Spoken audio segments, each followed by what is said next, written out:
ne MOU bed signed dwe mar adek higani. To iparo ni maendi ne en oula mane jakom gi Ruto ne chiko mar temo ikruok ne 2027 koso nang'o Meshak? Nyang'iyo gima nyadhi nyime, taparo ni nitiere agendas mabeyo mano nengo bed ni giloso kanyakla kaka duond buche ariyo ma e chak higa ni nobedo gi winjruok moro matin mondo giti kanyakla e weche mag dongruok mapachoka. Aparo ni gin bende gisebedo very clear kata ne giwacho yo maler maonge mibadhi moro ni pok gichako go mbaka mar higa kata yiero manyien ma 2027. Pod idwa ni to ere kaka parliament nyalo konyo executive loso weche ma jo Kenya odich go sani kapoko gik 2027.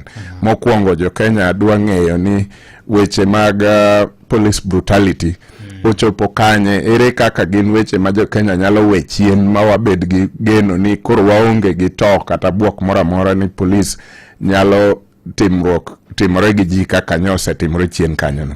Mano ing'eni en lweny ma jakom osebet godo nyaka nodonje siasa ni, nikech kanitie jok mosebedo gi ng'anyo mang'eny moloyo gin supporters mag jakom, to kanitie jo mosehinyore lwet police mang'eny moloyo bende gin jo Kenya ma osebedo ka support jakom. Omiyo en gima nyaka ne jakom ng'i namba 1 ni ochopo kare, to nyi neno ka giketa put moro matin motel ne gizani. To koro nyoro aparo ni nyo en opportunity bende mar rais William Ruto mondo omi jo ODM chir ni gigi dhi tim, nikech nyochi neno ka nitie ng'ur kochakore gi secretary mar party Sifuna ni gigi ok dhi tim kata to moro nitie ei jotelo matindo e ODM machalo Babu, wadwa mababu gini, Caleb Amisi gini, paro ni sirikand ni onge gi dwaro mar timo gik mano kete ka andika ka. Koro nyoro no opportunity monengo bed ni rais ne miyo gi chir gi geno ni gigi dhi tim. Unfortunately ne gi miss. Yeah. Okay. Nikech weche manye principals ariyo no chuogo jo od bura.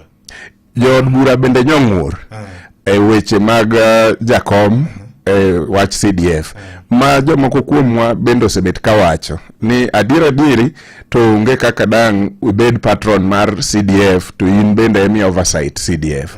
Okinyal oversight fund maine patron. Namba 2 oknere nikech sani jo Kenya mangima okawo yiero wabunge based on CDF. Ni ng'ato tiyo gi CDF maber marom nade, mano mbunge maber. Tadiri man kende en ni seche ma iwacho kata ni Meshak Odede namba 1 e Kenya ngima based on what? Ng'ama nonro no, ng'ama nono nonro no.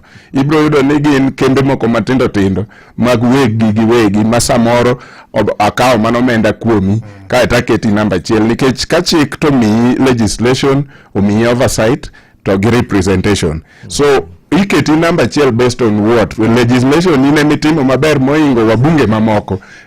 Oversight ine mitimo maber moingo wabunge mamoko. Kosango mwoketo ni wabunge namba 1. Kaeto wabunge be okawo gini modonje wigi, koro ng'ato wacho ni en bunge maber mogik kata namba 2 nikech CDF.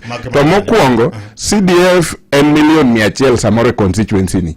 To oversight monengi tim ne $4 trillion ma budget cha iweyo koro itiyo maber gi $1,100,000. Afadhali kare koro $1,100,000 ni olal to $4 trillion ma budget cha itim ne oversight. Iru kamano.